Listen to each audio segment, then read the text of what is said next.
So I'll turn it immediately to Yara so that she can tell us the voice and the viewpoint from the real world out there facing these obstacles. And Yara, you came up for an idea for your business. Tell us how you did it.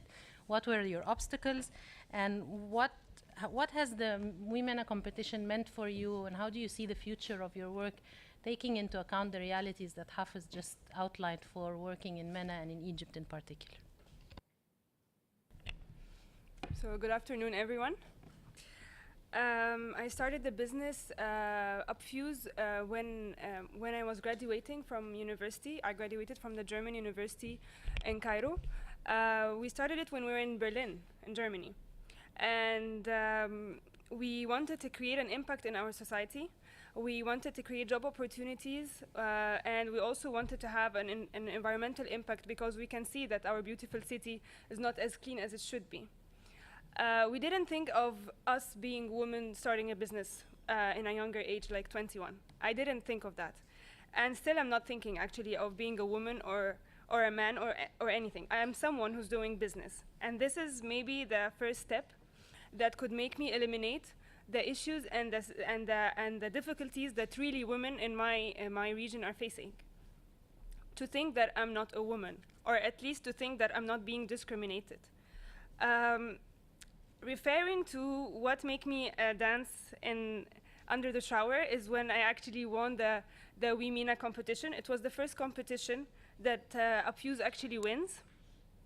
And it was pretty good feeling to feel that someone appreciates what you're doing, believes in you as a person before as a business, and wanted to invest time and money and also experience to make you grow and glow and become here with you, everyone. So this is something. And the other thing, talking about the social constraints. So in my region, in the MENA region, there are definitely social constraints that prevents women who have ideas or who want to support their families financially to become who they want to be. The social constraints comes within the family, and what is the woman role in the society. So I don't think that in our society, referring to the Egyptian society, women are meant to work or are meant to be like a business leaders or has something that to do, you know, being a leader. They sometimes are meant to be women of kids and lovely housewives, or maybe working from 9 to 5 just to support the family financially. But having higher hopes of really representing their countries, presenting their aims, doing something that could change and change the status quo of their country wasn't something in plan. Maybe I was lucky, and definitely I am, because I'm having a family who's very supportive and who didn't also see me as a woman who need to be married by 21 and have kids by 25 and stuff like that. They felt that maybe I am more or less special in the sense that I know what I really want to do. I love my profession as a product designer, and I wanted to have an environmental impact and a social impact in my country because I love it and I don't want to go anywhere else, to work anywhere else. I want to change my surrounding. And they just helped me. They helped me financially, and they gave me the space to be who I want to be, not to be what the society wants me to be. This is one thing. And regarding what you've been saying about the economical inclusion, I'm actually coming from a middle-class company. I'm coming from a middle class. I'm so overdone with companies. I'm coming from a middle-class family, or like, let's say upper middle class. But what was different compared to other middle-class families is that my family did not want me to be a higher class by working on anywhere else just to have a lot of money, but they wanted me to preserve where I'm coming from as a middle-class person with high education. So they really invested in education. And this is something maybe not everyone in the MENA region as a family would do, in the sense that if a family, like a father and a mother, I've seen this personally, they would invest in the man to go to the best universities, to go to Sorbonne, to go to, I don't know, Stanford, and so on. But when it comes to women, they're eventually gonna get married, so you don't need this kind of certificates. But my family did otherwise. They felt that, regardless that I'm only child, but they felt that maybe education could actually help. Investing in education could actually help her have a better future. And I think they are, I mean, I'm very thankful to how open-minded they are, or how open-minded every family should be. Not to constrain the kids and bull her because she's a woman and she needs to get married, and underline it, needs to get married, needs to get married, needs to get married. This is something. Yeah. As for the company, like when we started Upfuse, the constraints that we faced in Stargate in Egypt was actually the financials. It was a bit hard for us to, at the start, to be incubated by incubators or to be financially supported by the government to start a business, and also to be trained how to start a business. We, as co-founders, 2 women co-founders, we don't have any managerial background, we don't have any business background, we were product designers, and we are still product designers. So the push of teaching us how to create this, how to be an entrepreneurs, was kind of lacking, and this is something I still want to add my voice, that this is, before supporting women in the Middle East by money, support them how to start a business, how to think out of the box, and how to believe that they can actually do it.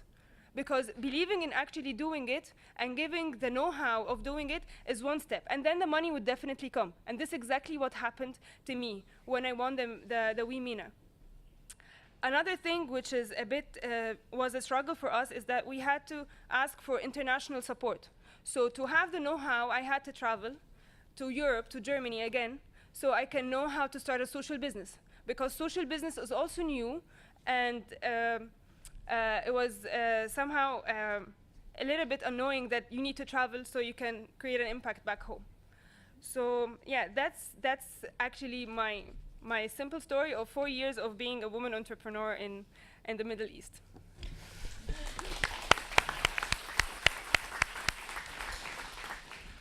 Thank you so much, Yara. So now we will We move. hope to be able to count on you, Yara, to continue to promote both Women and WeRISE, and to continue to give us good ideas and feedback from the entrepreneurs themselves.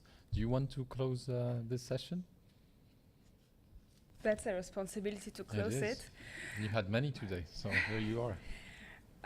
But at the end of the day, I definitely want to end this conversation with the fact that I still more believe that women in the Middle East, if we're particularly talking about this part of the world, needs a community that supports them, in the sense of giving them, as you, Melissa, said, confidence that they can actually do it, no matter where they're coming from, which class they're coming from, lower, middle, higher. All of them need confidence that they can do. All of them need maybe not role models, because I partially disagree that women need role models so they could look for and act like them, because if we're taking myself as an example, I've never had a role model that it's a man or a woman. It was a matter of having the confidence that I have a message, and there's other women, other men, everyone around here has a message that needs to be delivered. And there are certain calibers and certain things that programs like WeMina, companies like YouNoodle were like channels to help these messages been built. Without knowing that the World Bank CEO is actually a woman, I didn't know that. So this is one thing. And the second thing, talking about education, I think education is very important, and now important in the sense of building and enabling women and men, and especially women, to still believe in themselves and to have the knowledge to start and to know the know-how.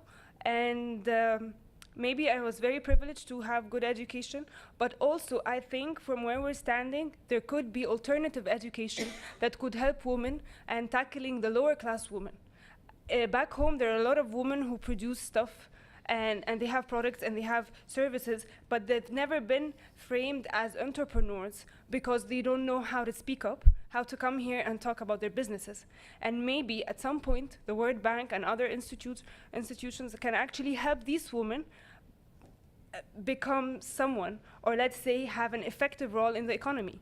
Because when the revolution hit Egypt in 2011, there was this micro micro businesses that would made made the country keep working, and was actually like we have been affected, but there were micro businesses, and if you look at them, most of them were women who work producing food at home that doesn't go under any taxes or anything. So I think at some point these women or this caliber can definitely be a topic maybe next year or something. Absolutely. And as far as role models are concerned, you will be our role model, Yara.